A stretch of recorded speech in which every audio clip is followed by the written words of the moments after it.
Seja bem-vinda, seja bem-vindo. Eu sou Franklin Valverde. Este é o canal Onda Latina, o espaço da latinidade. No vídeo anterior que tem aqui no canal, nós falamos sobre o Charly Garcia. Hoje a gente continua esse papo sobre o rock argentino, falando de uma outra figura fundamental para o rock argentino, que é Luis Alberto Spinetta, ou simplesmente Spinetta, que nasceu em 1950 e morreu em 2012.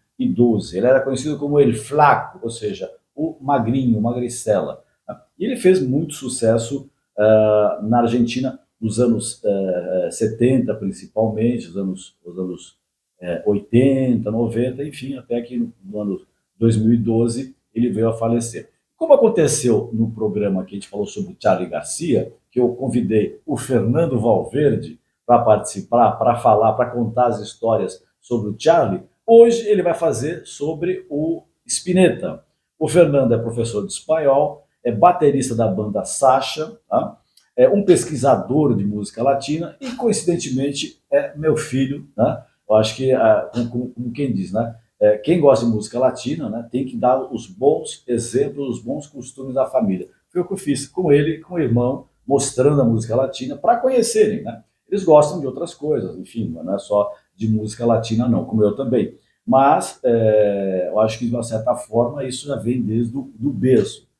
Fernando, mais uma vez, obrigado pela sua visita no canal Onda Latina. Prazer é meu. E vamos falar do Spinetta. Quem é o Spinetta? Quem é Luiz Alberto Spinetta, né? Conhecido também aí como El Flaco. No outro programa você me perguntou se por acaso o Charlie era o pai. E olha, eu vou te dizer que se a gente pensa no rock and roll com uma guitarra, eu diria que no outro programa eu falei que era o Papos Blues, mas dá pra falar que é o Spinetta, assim, em termos de guitarra, porque realmente Luiz Alberto Spinetta foi uma pessoa assim única no mundo, tanto no mundo da música, assim, mas principalmente pro rock and roll. E ele foi um cara que também começou muito recentemente, assim como o Charlie. O Charlie começou ali com uns 4 anos já a tocar piano. O Spinetta tinha um pai que cantava boleros. Então, assim como eu com você, a música sempre esteve presente na família do Spinetta. E aí, se eu não me engano, quando ele tinha ali seus 19, 20 anos, ele montou seu primeiro grupo chamado Almendra. Almendra, que em português seria amêndoa. Perfeitamente. E é um grupo que tem muito sucesso. Se eu não me engano, o primeiro disco deles é de 69, 70. 69. 69, O mesmo nome, perfeito. Almendra. Exatamente. Almendra 1, depois veio Almendra 2. Exatamente, foram super criativos. Esse primeiro disco, Almendra, ele tem uma capa muito bonita e quem fez foi o próprio Luiz Alberto Spinetta. E ele fez durante muito tempo muitas capas de disco dele, isso é algo muito interessante. Ele não chegou a finalizar, mas ele cursou, se não me engano, a Faculdade de Belas Artes lá de Buenos Aires. E o Almendra, ele tinha uma coisa assim muito folk, tal qual no antigo vídeo a gente comentou sobre o Charly Garcia com o Sui Generis. O Almendra também tem uma coisa muito folk, muito violão, canções realmente apaixonadas. E nesse primeiro disco tem uma música assim super famosa que se chama Muchachas Ojos de Papel, que ele dedica à primeira namorada dele, que não chega a ser a Patrícia Salazar, que vai ser mulher dos 4 filhos dele, mas é uma pessoa também muito importante para ele. E o Almendra é um grupo muito importante, só que o Spinetta ele começa a ficar um pouco cansado assim da dinâmica do Almendra e eles gravam 2 discos. Após isso, o Almendra acaba, outros grupos se formam e com isso, anos depois, acho que em 72, se não me falha a memória, o Spinetta cria o Pescado Rabioso. A 72 foi quando ele lançou o primeiro disco, né? Perfeito. Que o nome é Desatormentando-nos.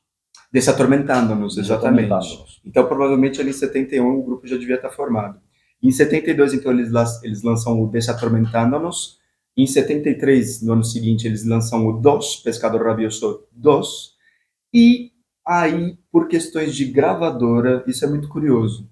O terceiro disco do Pescado Rabioso, que é o mais de maior êxito, de maior sucesso, é o Artaud, que faz aí uma homenagem ao poeta francês Anthony Artaud.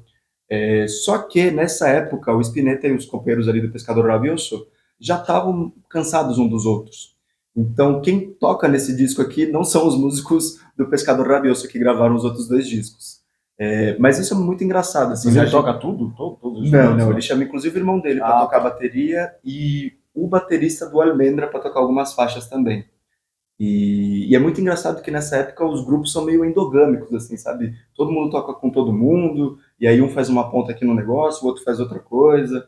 Isso é bem interessante dessa época do rock argentino. Tem um Assim. espírito de camaradagem. Exatamente, era uma coisa que eles não competiam, e sim, eles estavam todos ali realmente no mesmo barco. E esse disco aqui, se eu não me engano, foi eleito pela Rolling Stones como assim, um dos melhores discos de rock argentino. E é um disco muito conceito, como vocês podem ver, é uma capa assim. Exatamente, né? Isso que é importante destacar, né? Que é uma capa que foge do padrão gráfico das capas dos discos em geral, né? Completamente. É difícil até dizer o que é, porque ele é um... É um octógono não convencional, eu diria. Nossa, sabe? Mas se a gente pensa aí no pescado rabioso, né? Pescado aí, peixe rabioso com raiva, eu vejo a figura de um Merlin, né? Como se fosse um peixe-espada, assim. Realmente um ser enigmático, Sim, né? também é possível. E esse disco aqui é realmente cheio de conceitos. Recomendo muito a todos o pessoal que acompanha o canal que escutem, que vão atrás, porque esse disco aqui é realmente inovador. E a escolha de tudo aqui, nada foi assim ao acaso, né? As cores verde e amarela estão presentes porque em uma das cartas que Artaud trocou, se não me engano, com o irmão, ele comenta que na morte existem aí duas cores. O verde, que se eu não me engano aí simboliza como se fosse o renascimento de estar morrendo, e o amarelo, que segundo Artaud representa aí a podridão. E esse disco aqui do Pescado Rabioso, basicamente do Spinetta, é um disco muito existencialista, é um disco que ele vai fazer letras realmente muito inovadoras. Você que é poeta, inclusive, recomendo que você ouça mais de uma vez uma música chamada Ser, que ela joga só com palavras, assim, com a sonoridade das palavras. Não necessariamente ele fala alguma coisa na música.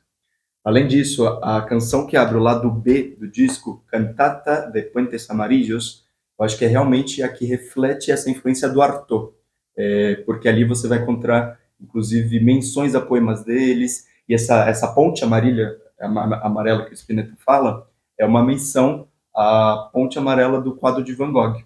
Sim. Então é um disco que realmente ele vai fazer uma miscelânea cultural e traz algo muito único, assim, e realmente é um disco revolucionário para o rock argentino.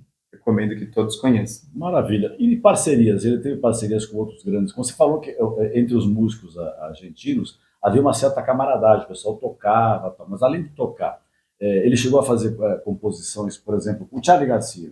Realmente fez, realmente fez. Ele... Porque com o Fito eu sei que ele fez. Eles têm, inclusive, tem um disco juntos, exatamente. Eles fizeram um disco chamado La La La. E, para além disso, o Spinetta também teve outros grupos. Teve um grupo chamado Spinetta Jade, que vai para uma coisa mais jazz fusion, tocando aí com o Pedro Aznar, que tocou com o Charly Garcia. Esse de 80 a 83. Exatamente, já ali nos anos 80. E aí esse grupo chega ao fim e ele realmente, como o Charly, encara a carreira solo.